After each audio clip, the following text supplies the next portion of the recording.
So welcome, Tamer. It's great to see you. Thank you Likewise. for taking the time tonight to come share your experience with taking this entrepreneurship class and what you learned and what you took away and what actually happened if you used it after the class and what was important and all this.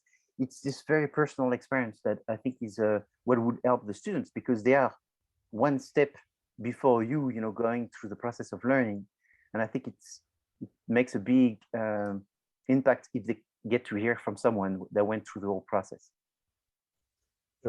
Thank you for inviting me and giving me this opportunity. I've heard that some of you guys are a little bit disheartened by the program, and I just want to encourage that you're actually in a really good place. It's so hard to find people that can talk about this kind of thing. So just foster these relationships. Like when I was in this program, a big takeaway that I got was networking. And that's a big part of what I spend my time doing now. And in this class, the big takeaway for me was talking about the importance of opportunity. And when you can really get to the nitty gritty of that, then you can, it builds up everything else that you're looking to do comes from that. When Frank mentioned this to me, talked a little bit about, what I wanted to say, and I really want y'all to take away that fostering relationships is really key, because it's all about who you know and what you can bring to the table, what you know and who you know and who knows you. After this class, I did use a lot of what we talked about. I'm running a startup now with one of my cohort members from Cohort 8, and we're putting things together as we speak, and a lot of these same principles that we got from this class I'm utilizing and developing a startup. And the state of the industry is, it's historically nefarious for people doing shady things and exploiting artists, and we're working on changing that, but it's an uphill battle. And the love of music has to overcome all the obstacles that you're going to face. And I think that's why you're all here in the first place. We have that common love of music and that thirst for knowledge. Who, just a show of hands, or like on the Zoom thing, who are the artists in here? Oh yeah, I remember Jesse. We met at the bonfire. All right. And are there any entrepreneurs in the class? Yes, there are. Cool. Well, I'd like to hear from some of you guys. What do you think about this class? I think personally, I kind of just want to get some more insight into what it means to be an entrepreneur. As an artist, you are an entrepreneur. You're your own brand, right? So, Yeah. There's some when you've been doing it for long enough, you learn some things, but in a hard knock way. And there's certainly always some gaps to fill, and so I'm looking forward to filling those gaps. Yeah, and no one has all the answers, um, you learn more about nuances as you develop your experience, but and you're more efficient and streamline your processes and all that stuff, um, and your network grows. But you'll never know everything there is to know. So, you know, just do the best you can with what you have, and you know, take an open mind into your interactions with people, um, and add value wherever you can. You know, um, a big thing about business and about entrepreneurship is solving people's problems. You know, um, a lot of companies and a lot of people have certain pain points that you want to address, and that's where you'll find opportunity, because those are the people that are most willing to pay immediately for what you're going to provide, and then you can build from there.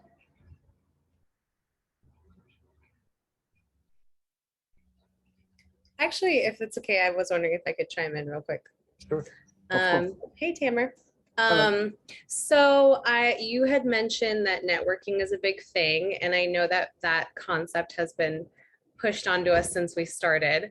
I don't know if you had any success with networking via like Zoom or online events, but I know something that's been kind of an overarching theme with our cohort, which maybe it was for yours too, is that we've had a hard time networking with people, being on an online platform, and people just been like not getting back to us, or maybe it's just few and far between. I'm wondering maybe if you have any advice on that, or if you've had any success in that, and any feedback on your end that might be helpful for us. Yeah. Thank you for that question. I'd say just keep talking to people and keep putting yourself out there. Persistence is a key to success. And sometimes people are just too busy. Like, don't take it personally if they don't get back to you. They just have so much going on. And when someone has a certain amount of success, they're, people just, it kind of like snowballs. So people will just start like asking them, well, what does it take to be successful? Because they want to have that in their own lives. But, you know, that's like, that's not something that you can say to someone else and give them like a blueprint, because your life is your own. So it is what you make of it. And um, you know, when you take the time to prioritize, um, and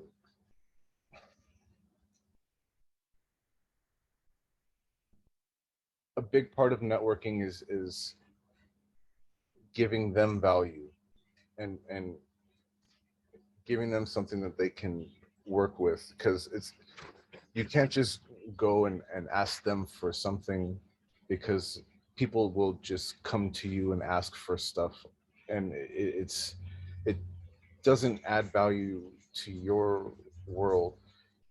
It just takes time and resources away from you to give in that too much in that regard. And some people are very open and willing to give that as well. So that's something to be aware of too. And uh, when you do find people that are open and generous with their time and their resources and their experience, then you know, appreciate that and honor that, and cherish it, and give them something of value too, so Mm-hmm. that, you know, that they can enrich their own lives and their network. So, because when you are a part of someone's network, they can call you for something. Mm-hmm. You know, it's a give and a take. And when you're looking to establish your position or career or advance, yourself. And even when it doesn't matter where you're at with it, because it's important that this is a service-based industry, and you have to serve others' needs. And in any business that you're in, you're dealing with people. Have you found that, have you done any in-person networking recently that you found was more successful than in the past like 2 years? Well, it was a little bit of a pain point for us, because when we were in the program, it was like right in the middle of it. We were doing everything in person, and like in the middle of year one, we're just all of a sudden pandemic shut down, and we already had like fires and natural disasters and like earthquakes, all kinds of stuff happening to us, and then that happened, and it kind of just really changed everything. And we tried to adjust the best we could. I mean, a bunch of us were on Clubhouse for a minute, and you know, just like trying to stay active and talking to people. But one thing that I chose to do was LinkedIn, and just emailing people, and you know, making myself available to help them. So if they need something, they can contact me and make myself available as a resource. Right. Because you never know when you can be helpful to someone else. Like, so many people have different skills and abilities. So, you know, I would love to connect with this cohort and you know, just let me know what your strengths are, and like what you specialize in or whatever, because you never know when there's an opportunity for you to be able to help out somewhere. So Definitely. yeah, you know, I remember coming into all these classes and meeting so many different people. I reached out to like every single one of them whenever we had a guest speaker. And when we were doing in-person stuff, I was giving them cards, like thank you cards, and like a copy of an old record that I you know, felt like giving them. And that actually died down pretty quick because of COVID. But you know, there's other ways to make yourself like available to talk to people, and you know, I remember Jessica, I think, was the one that set up the whole bonfire. She did. You know, and that was a lot of fun. I got to meet a few of you, and talk with you for a bit, and you know, those are the kinds of things that, you know, you're building relationships, and I encourage that, not just within the cohort, but outside of it, and in the different businesses that you'll be working in, and internships that you have, or jobs that you have right now, or wherever you're at with your career. And for the artists in the room, I encourage you to have multiple streams of revenue, and more than one way to make money, because music and the streaming and all that stuff, there's so much exploitation, it doesn't pay enough. And until we change that on a policy level, and artists get paid more for their intellectual property, and it's distributed the right way, we're gonna have to just keep doing these things, and doing the best we can. I mean, there's only so much you can control. You can control what you do in your life. You can't control others. You can't control, you know, the weather. So and whatever. It's just you're not powerless. And that was another thing that we got from this. I got that it's an empowerment. When you educate yourself, it empowers you. People don't, you know what's going on. I think Rebecca had a question, but I don't see her anymore. Did you get your answer to your question? Okay. I did, yeah. He did cover it. So Okay, perfect. my I hand. was making sure we didn't lose you. Okay, fantastic. Go ahead, Jersey. I think you have your hand up. Yes. Hi, nice to meet you. It seems that you have a very vast experience and a big perspective on how things work in the music industry. And that makes me ask you, how would you start changing things in the music industry? Because many of us kind of want to have the same, or some of us want to change stuff in the music industry going on, as you said, but from our level is a little bit, if not impossible. It's really hard. So what suggestions would you have for someone in, like, for example, my position, that are trying to do the same thing, but we are not like a super executive guy that does this kind of things in Well, a that's kind of you to say, you know, I there are people that find that um, you know, laughable. I don't know. Well, I'm in the same boat as you. We're all in the same boat. We're trying to just make the most of this, and I don't have any answers more than anyone else. You know, I just I think that it's going to take a long time, because it's going to take collaboration with people that in multiple areas, in music and in politics. Yep. And in the courts. It's a closed shop business. And That'll never happen. Because in other countries, if you start doing stuff like that, I mean, you can say whatever you want, but if you start being a competition to a monopoly, they actually kill you. yeah, well, and that's one of the difficulties that and obstacles that we're trying to overcome, is that anti-monopoly laws are not really enforced in America. And you know, the inequality in music is partly due to the fact that it's been a closed shop, and you know, there's not much room for any new voices to be heard.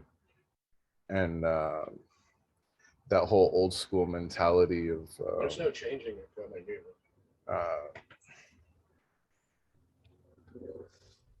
that whole old school mentality, you know, traditional thinking of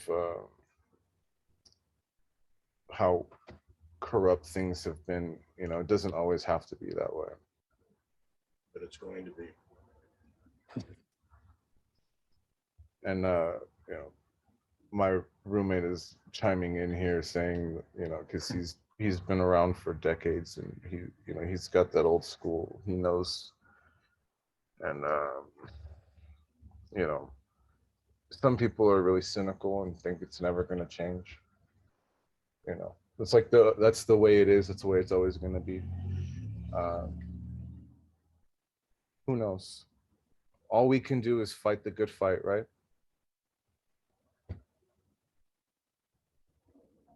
And that's why entrepreneurship is so important. Mm. Because you don't want to be a sheep, you want to be a leader, and you don't want to be a victim, and therefore you need to take charge of your own destiny as much as you can, even though I agree with you with everything you said. It's difficult, but you don't want to play the victim. You want to be proactive. You want to say, you know what, I can see so many things that I can do. So it's still a lot of things to do. And you know, no matter what you think, America is still a place where there's a lot of opportunities. I find I'm originally European, and I can tell you right now, when I speak to my family and my friends in Europe, they seem to be so distressed that I don't see anyone that distressed in the US as much as I see them. And so it's grim everywhere, but it's not as grim here. And therefore you don't want to play down, you want to step up and join the fight, you know. That's what I think. Yeah, you can't be powerless.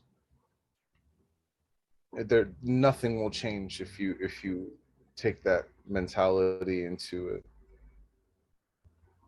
Even if it's not a high probability that we will see it in our lifetimes, we can at least plant the seeds of change for the better for future generations of artists and musicians and the industry as a whole. Yeah, and in some way there is some access to the media. I mean, even social media has opened a lot of opportunities. You know, before there was no such a thing. There was the mainstream media and there was nothing else. Versus now you have the opportunity to use technology to your advantage. You have some independence, you know, it's still small and a small contribution, but there's things that you can do. And so to me, being an entrepreneur is one way to constantly be free and be able to express yourself. You try, it's very difficult. Every industry that I work has always a monopoly. There's nothing without a monopoly, and it's sort of like a game where people don't respect the rule, and therefore you have to understand the rule of the game, the rule that they don't respect. You have to anticipate the changes, and so that's what I'm trying to teach you in my classes. The previous and this one is anticipating the changes is going to make you in a better position for when the change occur. You've already can take advantage of this. You know, you can already be at the beginning of the curve. So that's what's very, very important. Be at the beginning. I put my email and my link to my website so y'all can you can reach out to me and make myself available as a resource to you all. And excellent. Thank you. Yeah, thank you for this, Frank. Yes. I appreciate your. Thank you for taking the time today, and I know it's important for the students to see, you know, what happens after and share this, and again, network. It's very, very important. So thank you for coming today. We very much appreciate that. I'm grateful to you. I appreciate you guys. Yeah, please, you know, fill me in on who you all are, and let's go grab some lunch or you know, go to and see some shows. Let's go do that. You know, live music's starting to come back, and yeah, let's go have some fun. Yes. All right. I wish Thank you you guys the best, and let's stay in touch, and I want to hear about all your successes in the future. Yes, same for you. Keep in touch with me and let me know how you're doing with everything. Thank you. Bye-bye. All right. Bye-bye. Have a good night, guys. Tamer mentioned this. It's not about what you learn, but it's about what you become. So it's this concept as well that I have is why do you go to the university? Is for what you become. And I think it's not the subject so much. It's actually learning how to learn and what you become in the process, because you learn about yourself, you learn about others, you learn about what you like, you learn about what you don't like. So that's what's very important. The class objective is to explain to you what's an entrepreneur, describe what's the difference between being entrepreneurial versus being an entrepreneur. Do you know what's the difference? Is there a difference between being an entrepreneur and being entrepreneurial? Which one do you think is more important, being an entrepreneur or being entrepreneurial? I think they both are. They're both important. Entrepreneurial. But if there was one, I think, Lamia, you think it's entrepreneurial. Why is that? I just feel like it means that you have you're kind of creative and have ideas, or you maybe think outside the box a little more. So you think outside the box. You see, to be an entrepreneur, you have to be entrepreneurial. And so you have to be thinking outside of the box as an entrepreneur. The big difference between both is a lot of people associate being an entrepreneur with working on starting businesses, being someone who likes to start things. So maybe to make it easier, what's the difference between an entrepreneur and a manager? Before we talk about Doesn't a manager just follow like orders from whoever's above him, and an entrepreneur makes his own rules in a sense? Yes, there's something about that. We see it the way I'm going to explain it, probably there's a bias, and you're going to guess I like one more than the other, but maybe it's true. A manager is someone that likes to create routines and repetition. A manager is someone that likes to create rules, is someone that likes to not have surprises. So it's someone that is very comfortable just doing the same thing again and again and again. Okay, versus versus someone who is an entrepreneur is sort of the opposite, in the sense they don't like routine, they don't like repetition, they don't like rules and order. They actually like to make changes. They embrace changes. They take advantage of changes. They lead the world into changes. So if you want, they are almost the opposite of an entrepreneur and a manager. So what's important is to see that they both are required, and it is very difficult for someone that is extremely managerial to become an entrepreneur, and someone that is extremely entrepreneurial to be a manager. And that's why if you are a manager, you need to surround yourself of entrepreneurs. And if you're a true entrepreneur, is you need to surround yourself of managers, because you're going to get bored once the company starts, needing more managers. You're going to get bored. Maybe you will be also not so competent, and therefore you're going to have failures when in fact you should have had orders and organization. So there's probably also more managers than there are entrepreneurs, if I had to guess. Yes. So I saw two hands were up. There was Nicole and there was Rebecca, I think. Yes, Rebecca. Okay. So I just wanted to clarify, like, entrepreneur and management is kind of like a yin and yang, and a successful company has like yes. a yin and like a balance of the two, right? It's right. not that one's better than the other. That's right. Perfect. Okay. Yes. Just checking. It's not, yeah. So, you may have your perception of which one is more important, maybe. But the reality is, if you have a company that has all kinds of, everybody's an entrepreneur in this company, eventually they're not going to last. They're not going to be able to grow and scale up, because you need the managers to do that. But if you have a company who has too many managers, you're not going to be disruptive. You're going to be always trying to keep the status quo, and you're going to pray for things not to change. But obviously things change against your will, and therefore you will fail because you haven't adapted. Entrepreneurs are the best adapters. They adapt.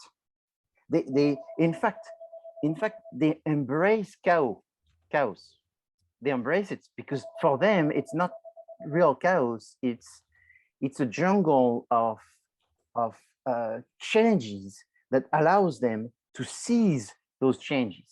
Versus a manager in that type of situation is going to be concerned, stressed, worried, not knowing what to do. So you're absolutely right. It's a yin and yang. You need to have both in order to really have a stable growth. Okay. And so what about Nikon? For the team reviews on May 7th, we have our graduate consulting presentations that day. I don't know if Sermani has clued you in yet. I don't know if we'll all be able to review with you on the 30th. May 7. what happened is I sent a new schedule. Okay. If you look at your schedule, it probably says number 1. Let's see. And if you, it says number 1 dash, yeah. So there's a number 2. Okay. We'll look at That's that why. right now. Yeah. So if you look for the number 2, then you don't have this issue. Okay. Thank We you. were not clued in, and we got clued in, and we fixed it. So thank you for letting me know in case I had missed it, but it's been corrected. So now going back to the concept of being entrepreneurial, and that is something that I think should be exciting for you, is because being entrepreneurial means that you actually are someone who does not think that entrepreneurship is something that only exists for startup. It's like, I run Nike. Are they entrepreneurial? To stay alive and to keep growing, they need to be entrepreneurial, which means that you need in the company to have people that have this kind of the mentality as if they're going to fail, as if the company is not established. As if the more you have people that think that things are established, the more the company is going to fail. And so that's why, that's why IBM didn't care about Microsoft, and then Microsoft became bigger. That's why Microsoft didn't care for Google, and then Google became this big company, because these were created by entrepreneurs that took advantage of changes. And the other company were established. And that's why you have oftentimes big companies that buy smaller companies, because they need this entrepreneurial spirit to be injected inside the company. It's like Disney buying Pixar. They needed Pixar because they needed to inject entrepreneurial spirits inside the company. And then that entrepreneurial spirit was embraced and fostered because they wanted the company to constantly reinvent itself. So that's why, personally, I think being entrepreneurial is more important than being an entrepreneur, because you don't want to treat your company purely like a startup, and you don't want to create startup after startup after startup, but you need to have this mind, which is simplified, simply explained as of a company that embraces innovation, where you're constantly looking for changes in order to innovate. And you see, Tamer, when he started talking, within 5 minutes, he said that what stayed with him after this class was the concept of opportunity. That was not me saying that. That was him, right? And so he was saying this because that's what I have been teaching the MIA students since the first cohort. And that's what has inspired the people to become even professors, like Brian is going to come. And if you ask him what's the most important thing, he's going to tell you opportunity. And he experienced that himself after the class, and now as an instructor, is once you understand this concept of opportunity, you become an entrepreneur, and then you can lead by selecting the best opportunity. They're all there around us. It's like they're like atoms, but that atoms that we can't see. And it's just a question of seeing them and putting them into a new light. Okay. Yes, Jason. Professor, I'm looking at the other syllabus you sent, and it's still the same conflict for May 7th. Okay. No, not the version 2 that says 2 dash. No, this one says 1 dash. Is that it or not? No, because there's a 1, and after that there's a 2. If you look at the date, one is going to say, I don't know, the 25th, and the other one says the 27 or whatever, or the 24. Okay. So if I do look, share screen, and I go to it, where is it? My screen. Oh, Jason, if you want to check your email. Yeah, just check your email. It's on number 2. And it's the email chain with all the final group names. Yep. And I will put it in Canvas as number 2. I think I don't know. It may even be in Canvas already. Oh, it still says 1 on Canvas. Oh, it still says 1? Yeah. Okay, so. No, yeah. And Canvas it still says 1, so I have to correct that. So yeah, there's no more conflict on the second one. Okay, so I just removed it so there's no more confusion. Okay, thank you for your question. So to move on, entrepreneurship, is increasing just from the number of books people are buying, from number of programs that are being created. The academic definition of entrepreneurship is that entrepreneurs is the process by which individuals pursue opportunities with regard to resources they currently control. A venture capitalist will say entrepreneurship is the art of turning an idea into a business. So they talk about the idea, and it's fine as long as you can support the idea. And then entrepreneurs say that entrepreneurs assemble and then integrate all the resources needed, the money, the people, the business model, the strategy, to transform an idea supported by opportunities into a viable business. So the last one is the one I strongly recommend. This is sort of the leitmotif or the repetition that I've been giving you, is essentially you are the entrepreneurs because you take leadership. You take leadership because you believe in an idea, but this idea is quickly forgotten by being transported into a plan where the plan is supported by evidence and is supported by strategies and is supported by opportunities. So the argument is very, very strong.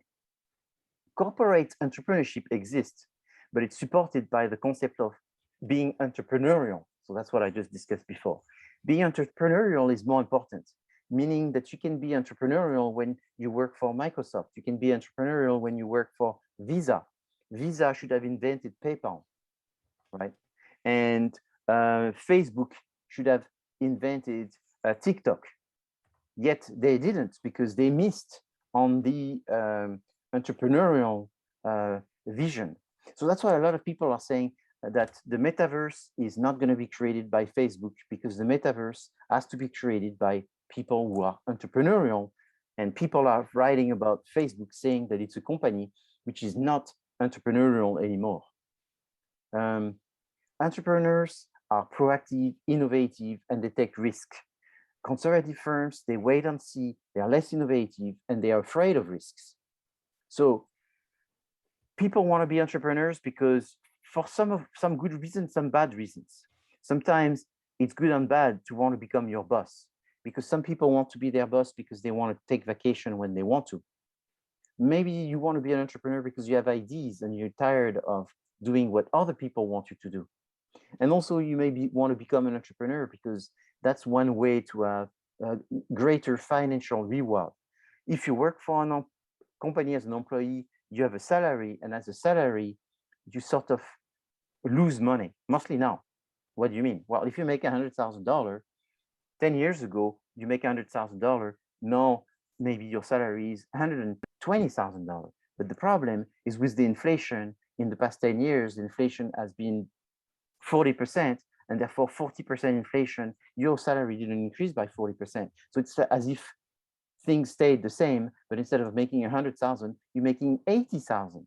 So that's the problem. As an employee, you will never, almost never make more money, versus as an entrepreneur, is you would have the opportunity to make the money that you truly deserve for having taken risks.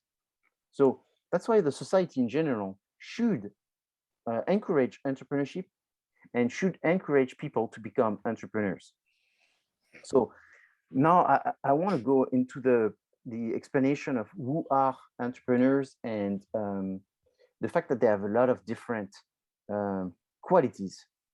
And that's a little bit of a problem, but I want you to see it, because if you buy a book, you will see it, is when you buy a book may be called the 20 characteristics of a good entrepreneurs. So that book is 20, that book is 16, that book is 12. So everybody has their own little recipe, but there's common denominator. Is you need to have passion for business, you need to be focused on the customers, you need to be someone who's tenacious, because there's going to be a lot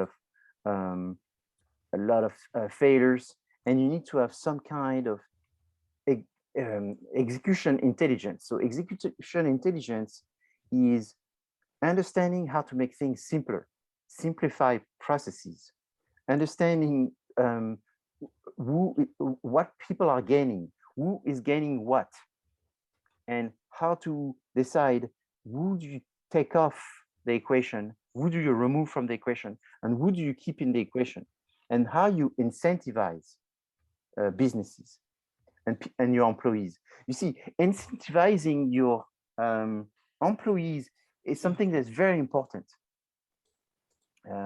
extremely important. And you get more, you see, what a lot of business, they don't understand that the better you pay your employees, the better employees you can have.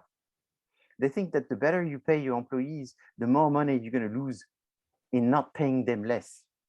The problem is by paying people less is you can expect less from them and you can't expect the same type of people. So very well paying people is something that is very common among many successful people, is they know how to pay their employees well in order to incentivize them to succeed. Like Starbucks is a company that was known, has been known for a long time to do that, is pay them well to incentivize them and give them some kind of motivation to do better. Here's another example from another source that talks again about the passion, the tolerance of ambiguity, the vision, the self-belief, flexibility, rule breaking. That's another one you see oftentimes. So there is the myth of, are you born an entrepreneur?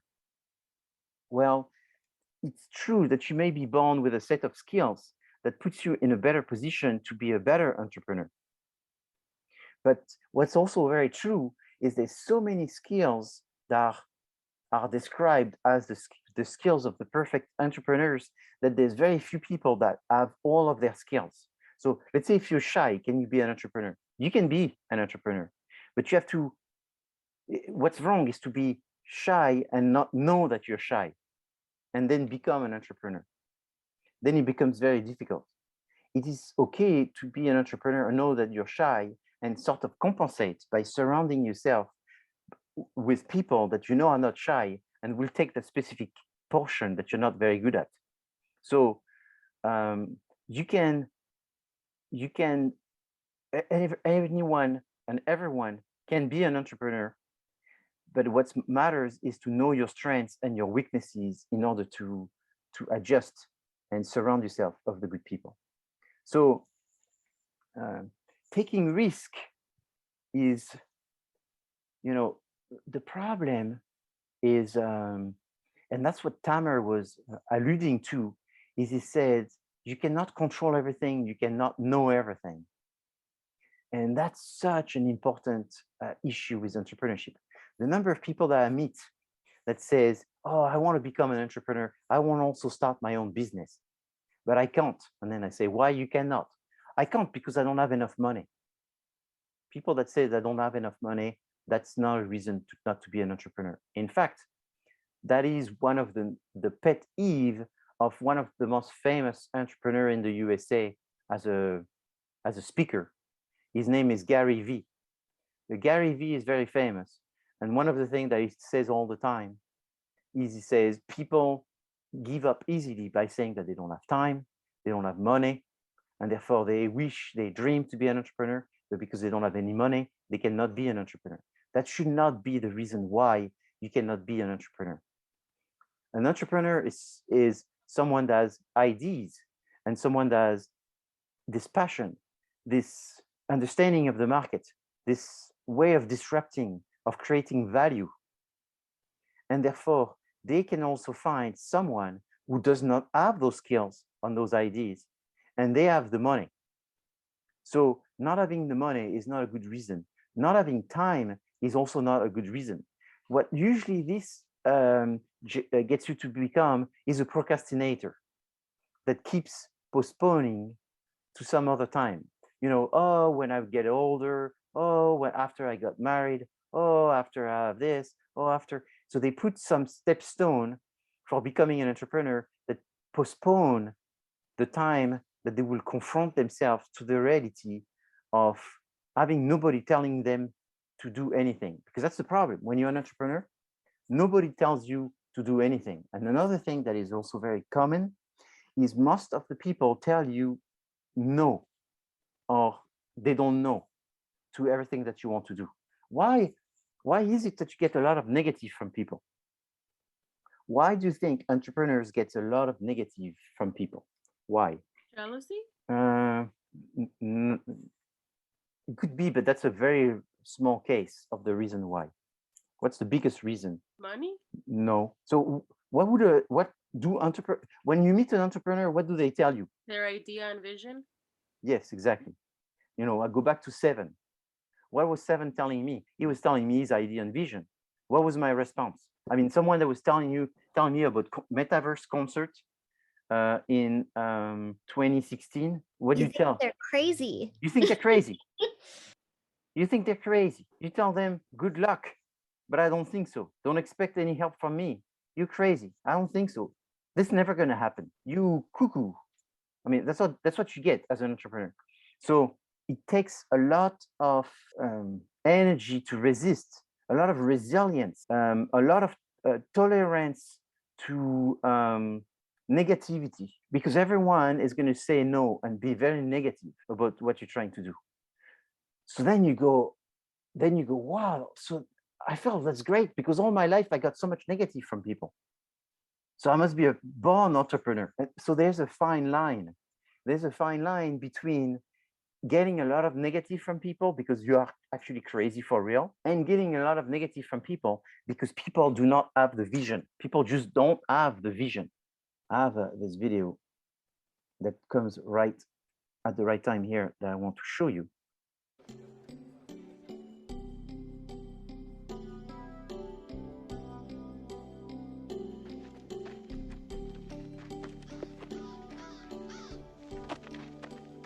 I can't believe this, Lloyd.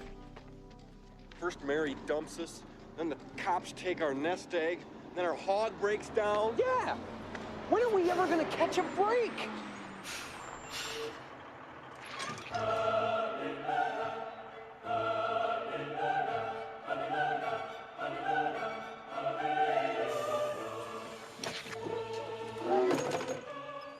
Hi, y'all. Hey, allihopa. Hey, guys. We're going on a national bikini tour, and we're looking for 2 oil boys who can grease us up before each competition.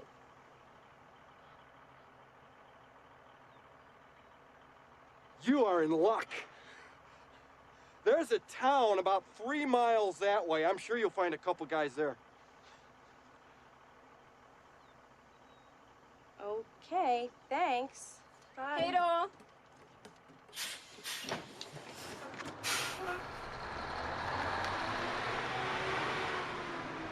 Do you realize what you've done? Hey! Lloyd! Lloyd!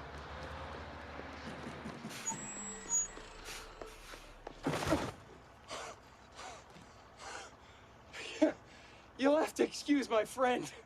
He's a little slow. The town is back that way.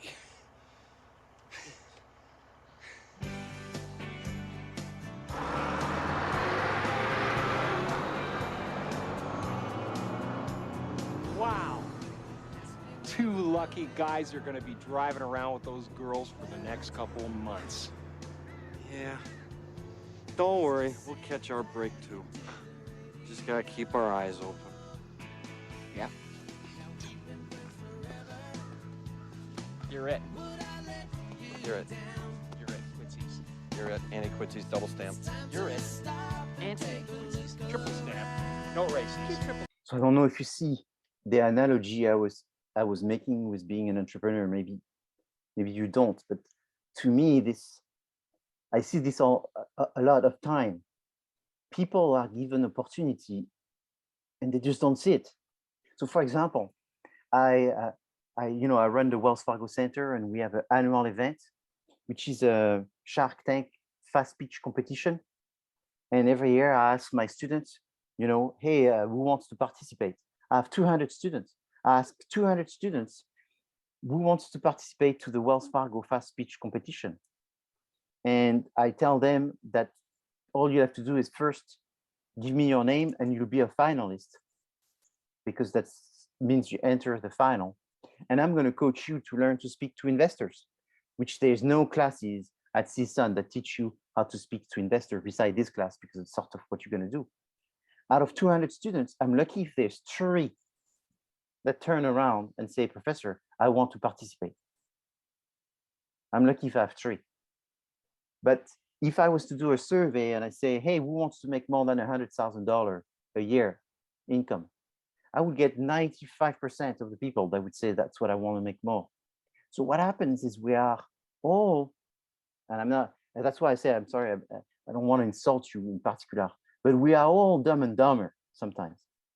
We have all of these trains of opportunities that go in front of our nose, and here's one, and here's one, and here's one. And sometimes in our life, there's some that are really cool. There's some that are really, really big. And we are in a crossroad, and it's really a question of having good sense to pick on them. And some big one, they don't, depending on who you are, but I'm just talking for myself, you get 4 or 5 in your life, you got to pick on, you got to jump on this with your 2 feet. But the problem is a lot of people, they don't see that. And I remember this was, well, that was cohort 1, is I mentioned that to cohort 1, and at the end of the class, there's 2 students that came at the end, and they say, hey, we know that you didn't ask us to participate, so I guess we can't participate to that competition. And I say, well, most of the students that participate are undergraduate. I felt bad to put some graduate students because you're probably going to blow them away. It's not very fair and all of this. And then they say, okay, but when is the competition? I say, it's beginning of May. And they said, when did you tell the other students? I told them early February. So it says, yeah, but they started before us. I guess that would be fair if we started later. Can we join? And I said, okay, you can join the Wells Fargo competition since you're insisting. You know, I'll take some graduate students. Let's see what happens. You know who were these students? Robert Teagarden and Brian McKenzie. And so, and I've known them since then. And, you know, they send me, that's the mentality. You have to have this mentality, which is like fear of missing out. You have such a fear of missing out that you just hammer things and you hustle. And so hustling is part of what successful people have to do. They have to hustle. And what I see is most people don't hustle. They just don't hustle enough. When you ask them, do you have the time? They don't have the time. How much time do you take to network? Well, I don't take much time to network. How many hours a day do you take to network? How many emails do you send just to be known by people? You know, like this week, I've created a little email that I'm going to send to a bunch of billionaires. It's a true story. I have 3 companies and I have 3 billionaires in some of my companies, which I found different billionaires and different activities that have been able to get in my companies. And it makes a heck of a difference when you need to get investors and all this thing. This is just my story. But anyway, you have to do this. You have to. So the list of billionaires that I'm going to send an email, my sentence starts by saying, hi, I'm Franck Vigneron. You never heard of me, but I think you want to take just 1 second to see what I do. And then I have a little slideshow that I prepare for them. And I just send this because there's a project I'm working on and I need some help. And I know this particular people, they could help me. And you just send it to them. And then the next thing I do is I try to spend some time trying to find out people that I know that may know someone that knows this person. And you just got to hustle. You have to hustle like your life depends on it. Is you have to constantly think that you're going to succeed, but you have to think that you're going to succeed just based on yourself, and you cannot depend on anyone else. You can only depend on yourself, and it's constantly be a position where if you don't do it, nothing is going to happen. And time is the essence, and the sooner the better. So that's why I wanted to, I thought of this video because I think that's the video that wants, maybe you like this movie, maybe you know this movie, and I want you to remember the end, which is like the epitome, you know, the stereotype of Dumb and Dumber, where these guys, they even saying, can you imagine this? 2 guys that are going to be lucky to go with these girls and be the oil boy. So there's another video that I want to show you, which is only a minute. and he's actually quite remarkable. He's a British guy, and he's the founder of Phones for You. So Phones for You may mean nothing to you, but it's sort of the AT&T phone services, PCS phone services of the UK. He started with nothing, and so he's a big celebrity in the United Kingdom, and he's sort of the Elon Musk of, to some extent, famous guy of what you would have in the US. This video is super intense. You can see that this person is a very intense. So he's going to say a lot of things in just a matter of a few minutes. That's his perception of what is an entrepreneur. And in a minute and a half, to me, that's the best definition in a minute and a half of who is an entrepreneur. And after you hear this definition, I will go into a little bit of details on it. And after you really think about this, you may think multiple things. One is, gee, I love it. Actually, no, I think I want to be an entrepreneur. Or you may say, no, it's not for me. Or you may say, maybe someday, but not now. Because I think there is a true experience that he's sharing with us. There are two fundamental ways of becoming rich and successful. One is to come up with a unique proposition, a unique idea. Very rare that any individual does that, but of course it happens. If you come up with a unique and rare proposition, then there's a really good chance of making that into something that will create substantial wealth. For most of us, that's not going to happen, and indeed it never happened for me. So if you're not going to come up with a unique idea, then the other aspect is just real hard graft, hard effort, consistently over a long period of time. But to achieve that, there are 6 critical success factors. You need ambition, to see where you're going in life and to aim for it and push for it. You need the drive to bring that ambition to fruition. You need the passion, the resilience to hold those things together, because when you're putting that drive and ambition together, that can put a lot of stress on your life, a lot of stress on you physically and mentally. So you need a whole load of resilience to be able to cope with all of that. Of course, you need commercial intellect. Commercial intellect is that rare, absolutely rare commodity that allows you, a rare talent that allows you to tip the balance into your favor on every commercial decision that you make. And then the final thing that you need to grow anything of scale and real wealth is leadership. Leadership, the ability to drive people to greater and bigger things and support you and enable you to make that wealth that you seek. Just recapping what he's saying, most people think that entrepreneurship is to come up with something totally unique or new. It's possible, but the problem is this is very, very difficult, and it's very rare, and it doesn't happen very often. And therefore, focusing on that, which is what most people focus on, they think they have to create something totally new, is less likely to happen. So to be reasonable, what you want to do is work just on what I call a just noticeable difference. And so you have to have the understanding of the ambition, drive, passion, resilience, commercial intellect, and leadership. And so the idea behind this is you need to be it's not so much that you're patient, because you don't want to be too patient, but you need to understand that it takes time in order for the things to balance in your direction. But at the same time, what I think is more important to understand behind that is the commercial intellect. So the commercial intellect, he says, it's a very rare commodity, and it usually comes from 2 things. One is experience, and 2 is good common sense. Because with good common sense, you can sort of anticipate, like almost like someone that played chess. If you never played chess, you're going to lose against people that have been playing for a long time.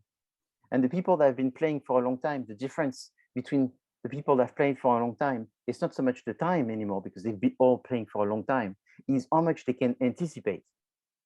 Okay, and then leadership is this very important skill that you need to have in order to get people to want to be part of what you're doing. Is you want people to support what you're doing, and that comes from sort of having some sort of confidence. But the confidence, it's good to have confidence, such as a, charisma type of confidence, because that helps. But I think you can build this charisma and confidence by having done your research. If you've done your research, if you know your subject, that gives you some sort of leadership because you have some expertise. And with this leadership, it allows you to build the confidence by wearing the hat of the expert.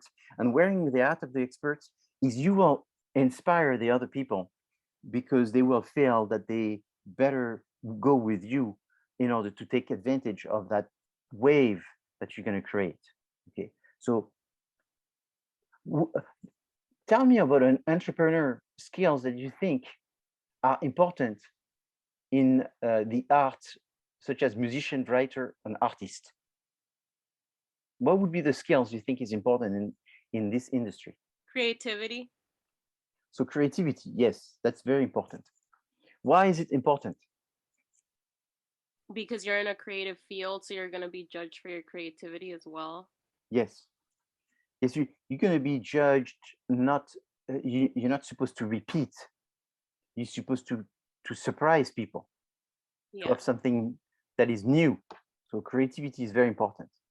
Yes, so there's in a way, you could say that there is a creative leadership that is very important, where your creativity needs to be seen as you are leading a new trend, that you're the trendsetter, and that you're coming up with something that is unique to you. And it's essentially the reason why you can be called an artist, is that you create art that is recognized by your peers and becomes a new stream. Creative leadership, extremely important, yes. What are the skills? Thank you, Denise. Self-motivation. Yes. Why is that? Because a lot of careers in the arts are completely on your own, I guess, to a certain extent. So could you say that something like such as that you can't really trust anybody? Well, it's not so much that. I mean, you can to a certain extent if you have a team, but I do feel like, especially I'm thinking about specifically, it says musicians, writers, artists, those are all people that you have to present yourself, and you have to know, you don't have like a boss that's telling you like, you got to do this, it's all kind of on you. Yeah, I think what you said here is also very important. You know how to present yourself. Yeah. Because there's a very important portion for these people in terms of public image. Being appropriate, playing a certain role is probably also very important because you're being analyzed from your look, like a stereotype. Yeah. Yes, that's very true. So you have to know the stereotype, and you have to know what people may be thinking, and you may want to fit inside a stereotype, or you may want to go against the stereotype by taking people from the opposite direction as well. What about you, Charles? What do you think?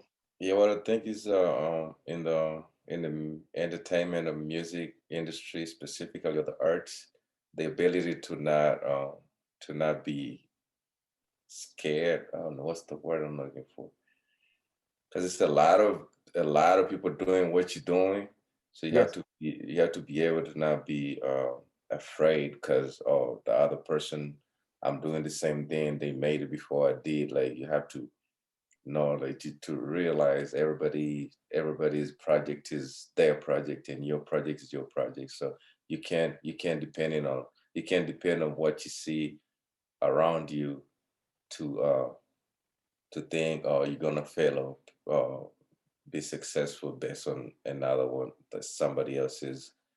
Like, let me say it's another writer that wrote a book, and they have like 3 books published. So you started your first one with them, and yours is not published yet. You have to have the skill to not give in. Like just keep doing what you're doing and not worry about other people. Yeah, some self-confidence again. Yeah, it's self-confidence, but it's also sort of not be affected too much by others' opinion as well, I guess. Yeah, I mean, you can listen to opinions, but yeah, like it's the way you like whatever you listen to, the way you take it is really important. Yeah, the way you take it, it's true. Yeah. So the way you take it, but I think there's in what you're saying, that's I agree with you. Going further, I think there's if you're an artist and you're creative and you start to listen to too many people, maybe that waters down your creativity and then you're not yourself anymore. You know, that was sort of the problem. Remember with the artist that we just finished the project, Nishwaki, that he was sort of not being himself. And therefore, by not being yourself, you lose your true voice and your true personal creativity. And then you're trying to fit in. But then if you're trying to fit in, people are not looking for people that are trying to fit in. And therefore, you don't have this opportunity. So it's like, you know, I want to be Picasso. We've had Picasso. We don't need another Picasso. So therefore, we don't have to have someone else that just does like Picasso. You have to develop your own, you know, art and not be too afraid of being the judgment and the opinion of others. That's hard. And that's true really for artists, but I think it's true for entrepreneurs in general. Is if you're an entrepreneur and all you do is you listen to other people's opinion, that's going to slow you down in your progress. So that's what's difficult, and that's why also what I was showing Dumb and Dumber, because you don't want to jump on every opportunity thinking it's the best one, and then you have no more time and resources to pick the best one. There's lots of opportunities, but at the same time, there's not a tremendous amount of opportunities. So you have to select the one that you really want to go after, that you can go after, and that you're going to stick with, not just for a year, but for several years before it pans out into something. You know, so because it's a long-term commitment to be an entrepreneur. It's not a short-term commitment. Any other specific entrepreneurial skills you think it's important? I guess not necessarily skills, but personality traits. Okay. Like I remember writing about like the big five, like neuroticism, like how open or like how resilient are you to setbacks? And then neuroticism, so that's that. And then conscientiousness, how organized or effective you are. Extroversion, are you outgoing enough to actually talk to people and network? Agreeableness, you know, are you real overly critical of yourself? Are you, you know, and then you know, your openness to new experiences, or do you always just keep to the same thing? Yeah, that's right. So I feel like personality traits matters more. I think there's everything you say, I agree, but there's one that I find very interesting is how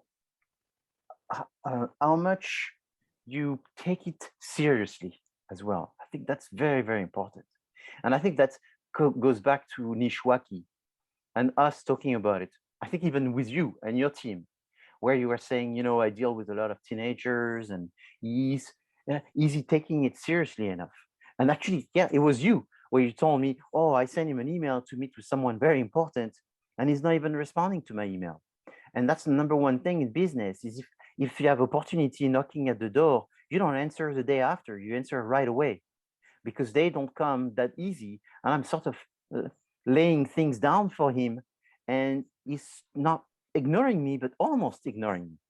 So I think musicians that want to succeed is they need to take it seriously that this is a job. This is a job that you need to be working 7 days a week and you need to be there all the time. It's a service. Like Tamer said, it's a service. So you got to be there for people and make yourself available and probably acknowledge your fans and respect your fans and engage with your fans. So you need to be someone that likes to be in the spotlight, want to be in the spotlight, care for your image, be very media conscious and take it seriously. And I remember asking this to other cohorts, and they were cohorts telling me, yeah, there's so many musicians that they think that you need to go to bed late that you need to take drugs, that you need to be drinking, that you need to be partying and all this. That's not how you succeed. How you succeed is to be working very hard at it and being very diligent and organized. And I was like, yeah, exactly. That's how you increase your chances of being successful. Any other comments from anyone? All right, so as you can see, there's different myths in looking at the motivation, looking at risk taking, looking at all of this. And so what's very important is to understand, you know, is it the time for anyone to be an entrepreneur? When is it the right time? And so is it when you get older and therefore you have more experience, but you have less energy? Or is it when you are younger, when you are a sort of an idealist, full of ideals and ideas and energy and time and less commitment, but you have no experiences? So the reality is there's no good time to be an entrepreneur. There's just pros and cons in being an entrepreneur at different times in your life based on your existing commitment and resources and experience and yeah, all of this affects. So there's a myth that says younger is better because it's going to take a long time, so you may as well be young. And there's another myth that it's not a myth, actually it's statistics looking at successful entrepreneurs, and oftentimes you find that the one that tends to have more successes are the people that are older. But the reason why older people tend to have more successes is because they have more network, they have more resources, and also they are more clear about what they don't want. It's hard to be clear about what you want, but at least as you get older, you want to become better and better at understanding what you don't want, because that's easier to make the assumptions. So the entrepreneurial process is first working on some ideas. So it's okay. It's doing the set of ideas. What do we want to do? What is it that we can do? And you were talking about some kind of psychological trauma. And when I think about the psychological trauma, is if you go inside the canvas. So let me see if I have the canvas open here. Yeah, if you go in canvas, so you can see canvas here, you have samples for the one sheet, samples for the go-to-market, and samples for the final report. If you click on the sample for the one sheet, is you have 1, 2, 3, 4, 5, 6, 7, 8, 9, 10, 11, 12 samples. So what should be in the one sheet? You have 12 samples. If I take, for example, ELS, and ELS, if I remember correctly, it was about the fact that artists have a lot of, let me download it. Artists have a lot of stress and a lot of situation where they need to go see a psychologist. And, you know, there was a lot of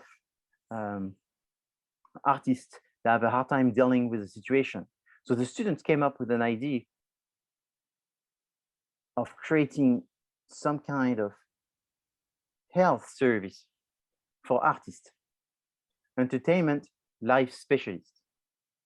So entertainment life specialists, so again, remember it's called a one sheet, a one page. Why is it called a one sheet, one page? Because you want to be able to put all the information on a single page. So a little introduction about what this is about, a little few bullet points about the opportunities,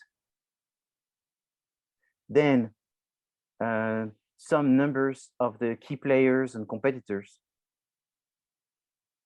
and maybe discuss the 5 forces if that's appropriate, and it's oftentimes is, and then some discussion of the projected revenue, and then the market quantification. So the market quantification, I talked about it in the last class, but it's very important to talk about it again. It's the TAM, SAM, SUM. So TAM, SAM is very easy to understand, easy to explain. The TAM is the total number of active customers, potential customers. So it's all of the people in California that would be musicians. So there's 2.1 million musicians, because this is a clinic to help musicians with their mental health. Okay, so there's a potential of 2.1 million musicians in California. Then the number of musicians that actually go regularly to therapy. So now there's 378 musicians. So that's the sum. And then the sum is the one that you think that your company will be able to capture in the first year.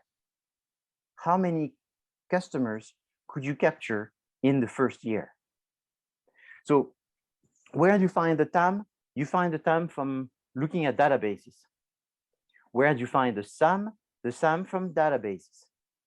Easy. Sometimes you can be lucky and you find it in less than 5 minutes.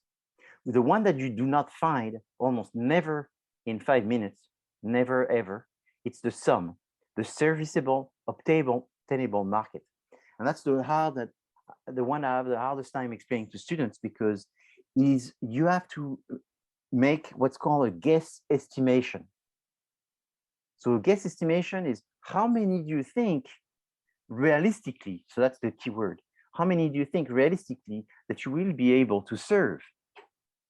So for example, this particular one sheet, their realistic number was 1,700 a year. And it was too big. It was not realistic. That number was not realistic.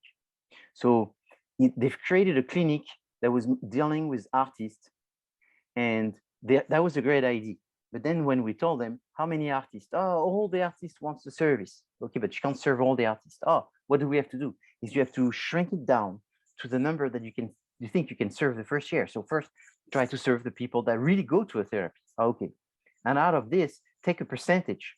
So what's the percentage? Well, take 1%, 2%. Start from this. See if it's possible. How do we know that this percentage is possible? Well, how many doctors you're going to have in this clinic? How many hours is it going to be able to be open? How much marketing dollars are you going to put in promoting this company? So now follow the money. In business, it's always follow the money. If you put very little money in marketing, you will have little promotion and you will have a very small SOM. So I tell you this before you hear it 50 times from Brian. Small marketing, small SOM. Big marketing, bigger SOM. The students, the mistake they make is to think they're going to do a lot of customers having a small marketing budget. It's not possible. So these students were too hopeful, and they said they're going to do $1.7 million. The numbers don't work. 20 therapists, and you're going to serve 1,700 and all this. The numbers do not work.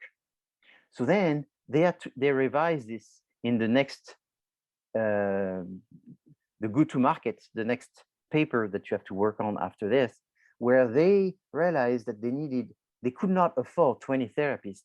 They could only afford less the first year. So you could say the first year is 8 therapists, the second year is 16 therapists, and then the third year is 25 therapists, where it keeps on growing year to year. So they had to start with a much smaller number of clients at the beginning. But with a much smaller number of clients at the beginning, they made much less money. So then they started thinking about the target. Who should be the target? So eventually they started to think about the target should be only famous. So I remember this, what they realized is the major label, they did some research and they estimated the amount of money lost by the major label from their artists going crazy. And so that was a substantial amount of money, millions of dollars. Not showing up at a concert, doing a bad interview, not getting the album completed in time and all of this delay was costing them millions of dollars.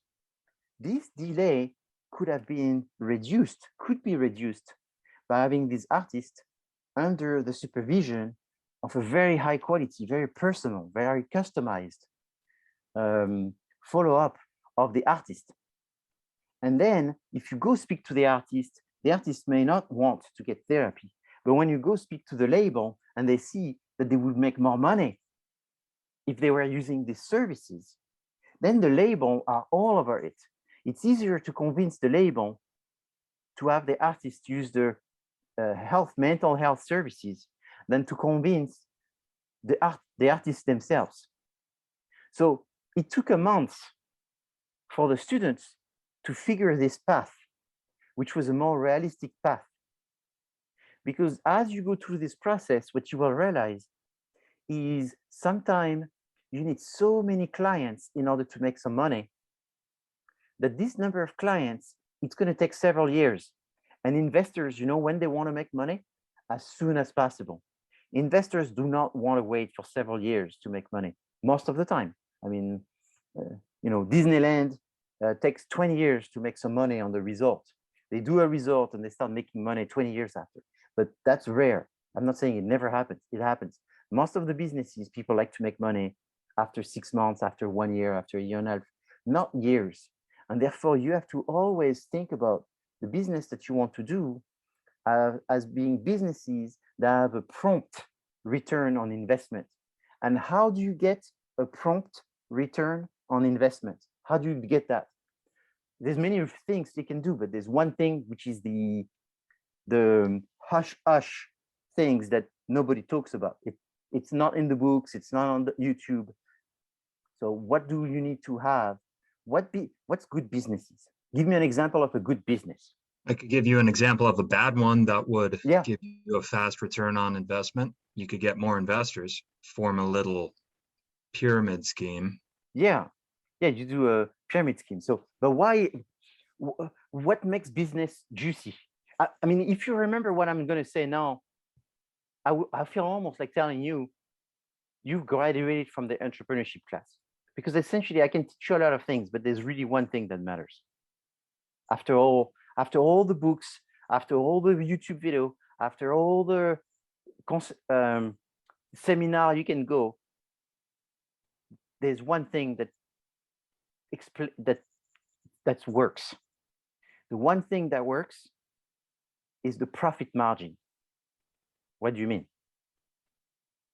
The bigger you run a business that has high profit margin, the lesser the risk. So I'll give you an example. Blood donation. One of the most profitable business in America is blood donation. Blood donation is several $1 billion. In fact, 2.2%. So listen again, 2.2% of what's exported outside of the United States is blood. Who makes most of the blood? America. Who buys most of the blood? Switzerland, Germany, wealthy country. What do they do with the blood? There's many things they do with the blood. In America, where do you sell most of the blood? Where do you make the most money selling the blood? People. Silicon Valley, yes, exactly. That's where you make most of money, is in the Silicon Valley. Why? Because in the Silicon Valley, people want to live longer. So when they take your blood, they mostly take the plasma. And the plasma is the fountain of youth. So very old, look at very, very rich people that live 90 years, 95 years and all this. I know this firsthand because I know many of these billionaires that are very wealthy and very old. And how do they live? Is they take vacation and they take blood vacation. They go to resorts and they just get blood from young people. In the blood, there's different grade of blood, high quality, low quality. Most of the blood is given by poor people. Poor people in poor neighborhoods. That blood is not worth very much. The best blood is students' blood. So there's a lot of campaign for students to give blood because they're young and they are not as sick. Then that blood gets, there's 2 companies that do almost 100% of the blood business in America. You can Google this, you'll find it in, if you're very slow, in 2 minutes. And you find all kinds of research and data that tells you everything I tell you. So why is the blood good? Why, if you invest, you should invest in blood? Because it's high profit. You should invest in blood. You should invest in oil. You should invest in weapons of mass destruction. You should invest in luxury goods, because these, you know, like a Rolex, the price of a Rolex that you buy it is 25 to 30 times the cost of Rolex making it. So if you buy $10,000, it costed them $600 to make. They made it $600, then it's sold for $10,000. That's the business you want to be in, because it's big profit margin. When you speak to an investor, just go back to YouTube, put Shark Tank, look at an episode, and look at an episode where out of the 4 sharks, there's 3 that want to invest. Or even better, look at an episode where the 4 sharks want to invest. And look at the common denominator between these Shark Tanks. It's high profit margin. High profit margin is juicy. High profit margin, you can screw up. Even if you screw up, it doesn't matter, because you have so many chances to screw up. You know what's 25 times more? It's 2,500 profit. What must business do? Most business do 20% margin, 50% margin. If you do 50%, you're the queen, you're the king, 50%. So imagine businesses that do 2,500%, not 50%. So with this kind of businesses, you cannot fail, because even if you do mistakes, they get balanced out by the amount of profit. So now I spoke like a dirty person, all right? Because I talk about money, blood, and very capitalistic. Okay, so now you're thinking, this professor, I knew he was terrible. He was definitely terrible. But I wanted to tell you this because even you, when you do your analysis of the opportunity you want to go after, now or in 6 months, always think in terms of profit margin. How juicy is that thing? And the investor, if he's a savvy investor, he's going to let you talk, but she or he is going to be waiting for when you tell them what's the markup. Oh, blah, blah, blah, blah, blah. It's all noise, blah, blah, blah, blah, noise. And then at one time you say, and it cost us $1 and we sell it $10. So we make 1,000 profit margin. Bingo, the eyes open and now they're interested, because it's a big profit margin. People want to make money. That's why they invest. So that's why you have to talk profit margin. Can we make up profit margin and invent? No, it's got to be real. So how do we know profit margin? Well, it's based on what people are willing to buy because of the value that you offer. It's based on what your competitors are selling things for, because you'll be compared to their prices. So you can't go crazy and multiply things just because you know the investors are going to like it. They're not stupid. They're not going to want you to sell for more, thinking that's how you get the investment. If you can't sell it, oh yeah, but we're going to sell less product, higher profit margin. Okay, fine, that can happen. How many less that are you going to sell? Your competitors, they sell what? 1,000 gizmo. How many less you're going to sell? It's mathematics. It's basic arithmetic. Is how many you sell, how many they sell, how much do you make per product, how much do they make per product? Okay, how much does it cost you, and how much control do you have on the production? How much control do you have on the disruption, on the distribution? Okay, so I told you a lot of things. You sort of have to do it now in order to learn. There's no better way to learn this by doing it. So you grab your time sum and then you start playing with the numbers. Fake it till you make it. Sorry. You just gotta find the numbers, plug them in, find the story, find the opportunities, explain why you think this is gonna work. Who cares? Who cares for this? Who are the customers? how much is this going to change their life? How ready are they to buy this product? Okay. We didn't take a break, so let's take a break.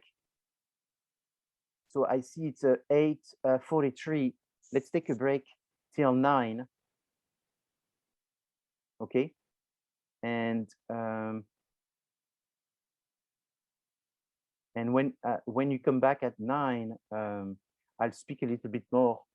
Do you have any questions before you go? Because I don't want to lose you if you have question now. Do you have any question on this?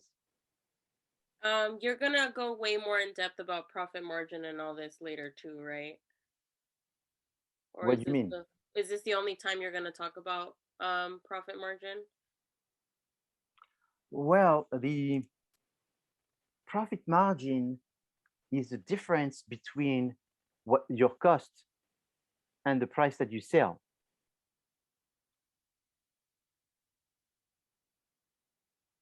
So it costs you $1 to make, and you sell it. It costs you $1 to make an ice cream, and you sell it to the customer for $2. Your profit margin is $1, and therefore you're making 100% profit margin. Okay. There's no more to know about this. I see. But what's tricky is to know that this is probably the most important thing Okay. for an investor. So you cannot underestimate that, which means that if you're thinking about growing a business and you don't talk much about the profit margin and you don't worry about it, you just, my product is so good. My product is the best. It's going to sell. The investors don't want to hear that. The investors want to hear, they want to hear this, but that's just that opens the door, but it does not open their wallet. You understand that concept? They open the door and they listen to you, but you want money from them. You don't want people to listen to you. For them to open the door, that's very good. You tell them the story, you tell them the opportunity. They go, okay, talk to me. I like it. Sounds good, sounds good, sounds good. How much money am I going to make? That's when they open their wallet. There's no more than that. I see. And we'll obviously get help on figuring that out for our business. Right? Well, what you have to do is you have to tell me, we've calculated the price to be this, and we estimate the price to sell is X. Then you tell me that. Then I say, good. Okay, you've done step 1. Step 2 is what makes you believe that people will buy it at X.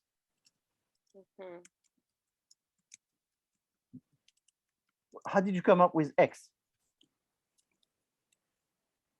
What are your competitors' prices? So this was the pricing section that we had in the previous class.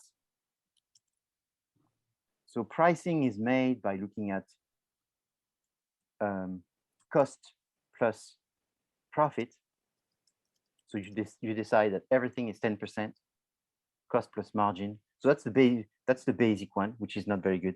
It's based on the value, what people believe it's worth. It's based on your competitors. What do you think your competitors are pricing it? And then it's based on the break even. So the break even is looking at what do you expect the return on investment to be. So then this one requires you to make an estimation of all your costs. And that's why it becomes interesting. See, I can't teach this in just one class, but you have to do your estimation on how much money you need to spend in order to get customers. So it's a catch-22. The more customers you want, the more you're going to have to spend. The more you're going to have to spend, the less the profit margin. But if you produce more, you increase your profit margin. And if you produce more, you have more money to sell to more customers. So it's like a cat running after its tail. So you have to start somewhere telling us why you think it's going to be a 40% profit margin, or it's going to be whatever it is going to be. Okay, thanks. So I know, Denise, this may seem abstract, but you have to learn by doing it. Mm-hmm. So you have to learn by looking at the 12 samples, thinking about your own story, and then coming up with your own presentation of these and how it works. And I gave you the sort of the key to the success is make sure that it's a business where you can make profit. And that's not just true for this assignment, it's true for the rest of your life. Thank you. Yeah. Because you don't want to discover that it doesn't make profit. Or it's not that easy to make profit. Or you discover later down the road that the profit is actually much smaller than what you thought. And then you go, wow, why am I doing all of this? It's a lot of work.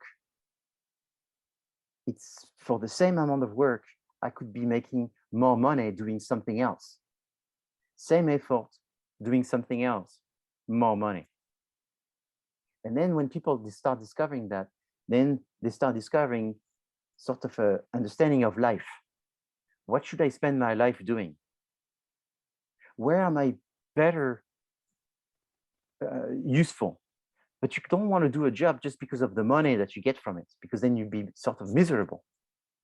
It should be a balance between what you're good at, what you enjoy doing every day and you feel energized doing, and at the same time that you get a good pay for. And it should be based on how much you make yourself necessary, as much as necessary as possible, because I don't know that anyone is really necessary, but more necessary. And the more necessary you are, the more you can charge. That's why if you're a lawyer, a doctor, and an architect, you make more money, or an accountant, is because you have a license. So people need you because of your license. And suddenly, because of your license, you have some power and you can charge more. When you don't have a license, you are very much naked in front of the situation. So then it's your experience, it's your reputation. My recommendation is for you to, with your group, to look at those samples, come up with your own, again, going back simply with, what's the ideas, what are the opportunities, who are the targets, meaning who do you think you're going to sell this to, where are they located? So if you're doing, another thing is if you doing something in the US and it's easier to deal with it by saying we're starting in California, if it's convenient, if it makes sense. And then the following year, we will go into the West Coast. And then the following year, we'll do the entire USA. Don't try to make something that is too impressive. You won't get a good grade from being impressive. You will get a good grade for being realistic, more than being impressive. So it's better that you focus on the smaller market at the beginning, because it's easier to realistically explain how this company can roll out from one area to another, if it makes sense, than try to cover a lot of territory and markets, and then it's more expensive. You have to think about, and that's a thing that you have to think as an entrepreneur, is the next stage of the entrepreneur, which is to scale up. And even in terms of investment, you have different investors that invest in different stage of the company's growth. So there's no such a thing as one investor that you get at the beginning, and then that's it. It's possible, but it's not what you tend to do. What you tend to do is find, because there's different group style of investors that like different stages, because there's different amounts to invest and different level of risk that they're willing to take. And again, the variation of the return on investment in these different stages is going to put you in a position of, being more likely that someone wants to invest if it looks reasonable, realistic, and with a high return. No, thinking that people invest because there's emotional reasons, maybe because they like the concept, or they like the market, or they like the idea, or they like the goodwill. It happens. I'm not saying it does not happen, that everyone is only focused on the ROI. But if I had to give a percentage, I would say 90+%, 95 and +% of the investors are focused on the return on investment, and the goodwill or the benefit to the society that this may have is not the priority. Must, like, less than 5% of the time. And so I'm just being honest. It's not. So you get people to invest because they feel that they're going to get a good return. And then if it's a good return and it's something that you can sell because it has a goodwill, it's a benefit, because then they feel better about it. And that's why when you look at investments, now it's like a law, is businesses, they have to disclose their ESG. Anyone knows what's the ESG? Like you go online and you look for a big business, they have an annual report. Inside the annual report, now there's a section, when I say now, is 3 years ago, nobody had it.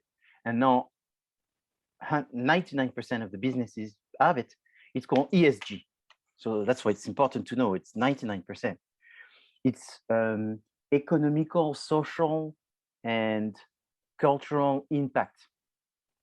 So the business is going to have to talk about the impact on the environment.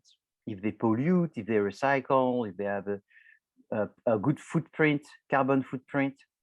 They're going to talk about if they hire old people, young people, women, people of colors.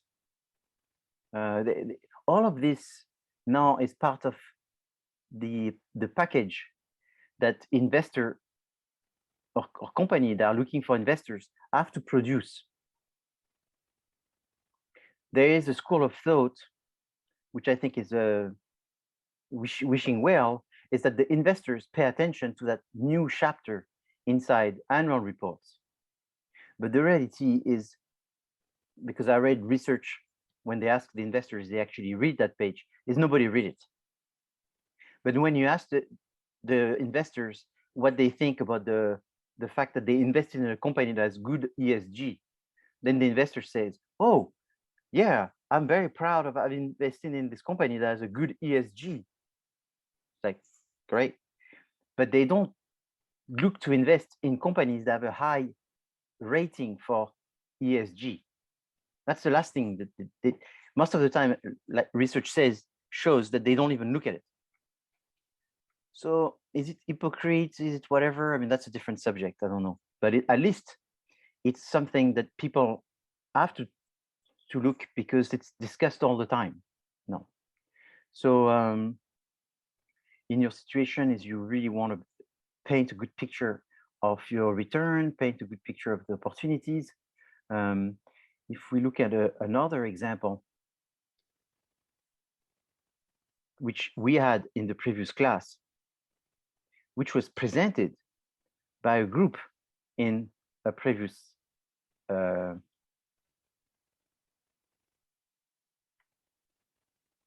actually, nobody presented vinylists in the previous class, right? No, nobody did. So you're all at the same page on that one. So this one, I think, is a nice one sheet to look at, because it's sort of very clear, or sort of more clear. Here again, you have the TAM, SAM, SUM. You can have the opportunities being discussed. You're going to have the introduction, and you're going to have this one. What was interesting is it even explained the process for the product to be created. How does it work? So it's a good example. It talked about the customers, the fact that there was a learning curve and an adoption curve inside the market for buying the product. And so that was what was very important, because this is an innovation. So when you sell an innovation, even though this innovation is great, you're never 100% sure that it's going to be successful. So you hope that by doing social media, and that was something that made sense to use social media because it's using peer-to-peer interactions and pledging. So the social media was a very critical component of the success for this, because that's how people were learning about it, how people were exchanging information and all this. It's funny because when this was created, this was maybe 6 years ago by the students. So some things have changed. I don't know if the vinyl discs are still as hot as they were 5 or 6 years ago, but they were pretty hot back then.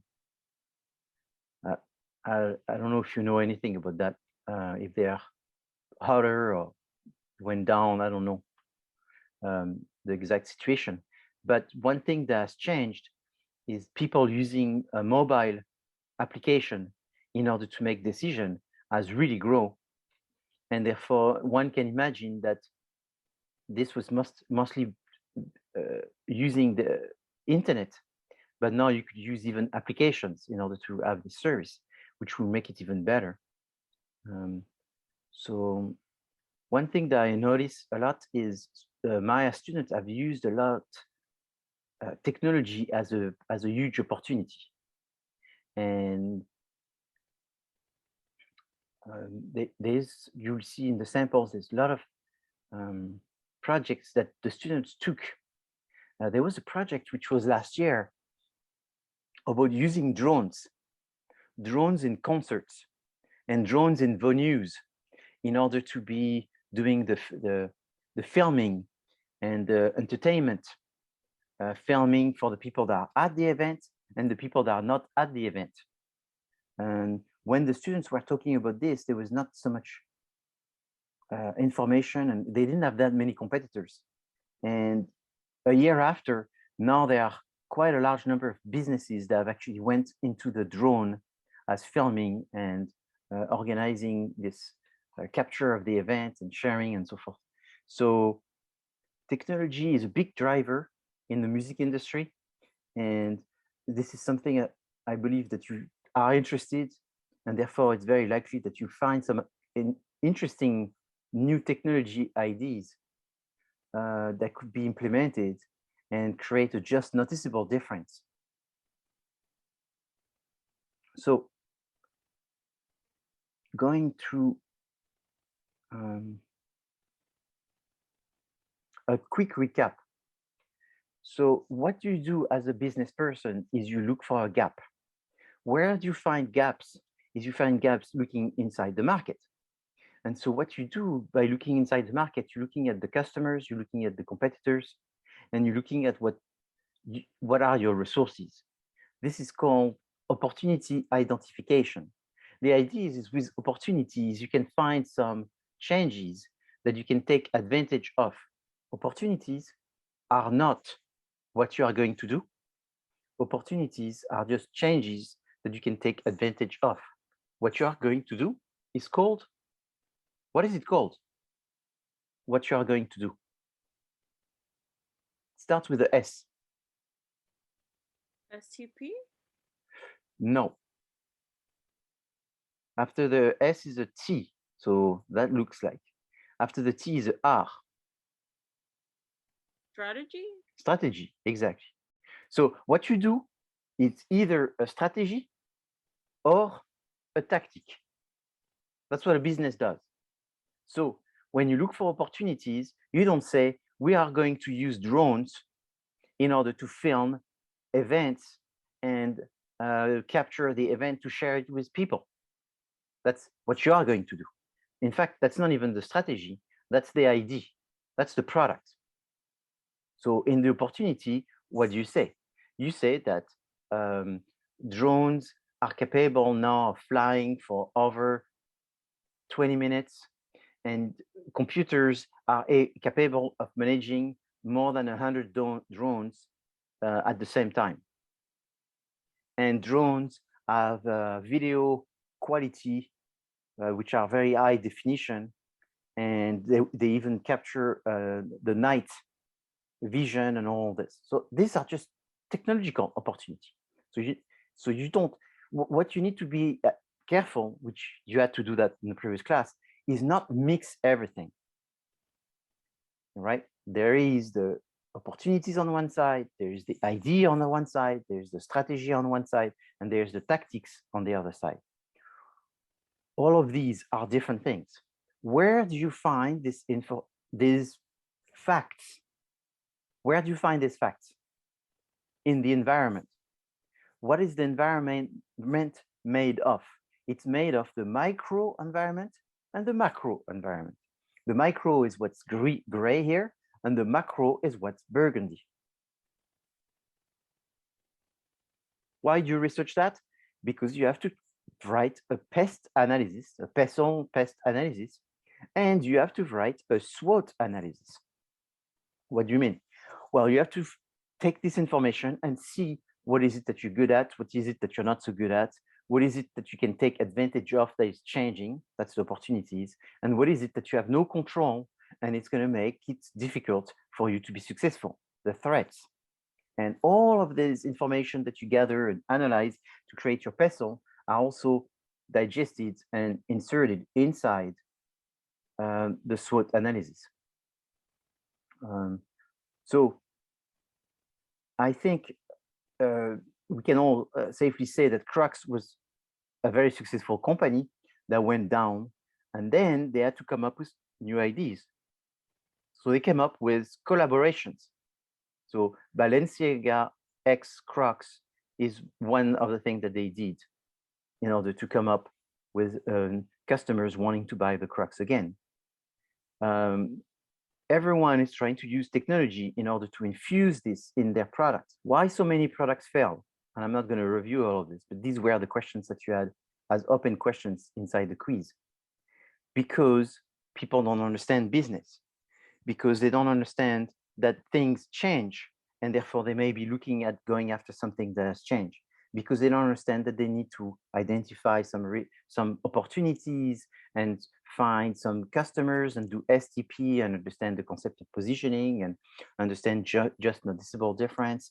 And they underestimate, overestimate, and they don't have any leadership. Okay, so it's many reasons why they fail. How do you reduce marketing? Just trying to recap and memorize this to you. Is to reduce marketing the best way is to create word of mouth. The idea is that if people are doing the marketing for you, you don't have to do the marketing, but you need to engage people. You need to get people to buy your product. You need to satisfy your customers. You need to create a brand that they remember. You need to have brand equity, brand loyalty.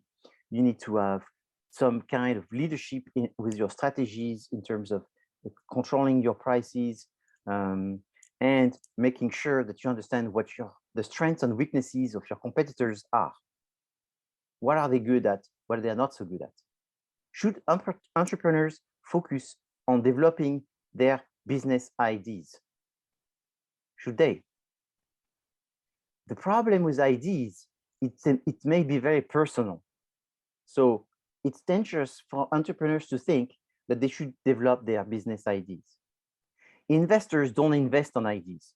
They invest on opportunities. So therefore, entrepreneurs should develop sound ideas supported by opportunities. Ideas tend to be vague, to lack nuances. They're too focused oftentimes on the product. They don't focus on the need. The need is therefore the customers. When you focus on the ideas, you focus on the product and the quality of the product, where you should be focusing on what do the customer want, how to improve satisfaction. What is the satisfaction that we're trying to improve? So if you are too focused on the ideas, you're going to be on a slippery slope, and eventually you're going to end up being someone very focused on sales, because you've been making a product, now you've got this inventory and you need to sell it. So you're going to do discount promotion, sales promotion, communication, and spend money to sell something. You want to spend the least money as possible to sell something. You want this something to sell by itself. And that's supported again by an opportunity. If people feel that they need it, if people see that they need it, if it's going to solve a problem, they will buy the product without you spending too much money to convince them that they should be buying the product. So oftentimes, the idea is what motivates the entrepreneur, but it's not what the entrepreneur should be talking to the investors too much, because that's going to show some kind of lack of being professional. So it's sort of the thing is, you talk about the opportunity which generate the idea, which has more specific opportunity, and then you can explain precisely what is the idea that you will focus on. Okay, so adjusting is very important. How important are failures for entrepreneurs? So is it important for entrepreneurs to have failures? Yes. Why is it? They need to learn so they could get better. Exactly. So it's kind of weird, but when you're an entrepreneur, you're not afraid of failures. You, in fact, embrace mistake. But what happens is you want to know as soon as possible. What you don't like is mistakes that you don't know. The sooner you know, the better it is, because it's part of the adjustment. Failures is not the end. Failures is the adjustment. Because if you start thinking that you will succeed, and the minute you fail, it means to stop, then you can't be an entrepreneur. An entrepreneur is someone that in some weird way is not they may not be thrilled by success. Because if you're too thrilled about success, is you become comfortable as well. So you go after success, but once you reach success, you don't even enjoy the moment of having reached the success, because it's been a long time that you've been focusing on some other goals. So you constantly keep running after these goals. I'm not saying it's a good life, but I'm saying that's how you need to be. So it's almost like a student that would not care for graduation. You know, there's the students that go, why you go to the university? Because I'm going to graduate. Oh, that's why you're going to the university? Yeah, I'm waiting for the big party. Okay, that's one type of students. The other type of students is, are you excited that there's a graduation? No. Why? Well, because I'm already doing something else. I can't go to my graduation. I'm busy doing something else. I don't have time to go to my graduation. I don't have time to sit and celebrate. I'm too busy worrying and focusing on my next goal. And so entrepreneurs are very not afraid of failure. They embrace it to make as quickly as adjustments. It's this concept that they constantly embrace the opportunity to adapt, because that's where they thrive. It's chaos. They're going to adapt faster than anybody else. And they're going to be adapted before the other one figure it out. Okay. They seize the opportunity. They don't think that there's a situation of zero risk. They keep on going. Experience is an important factor. They tend to be humble, and they just want to learn. They just know that they don't know everything.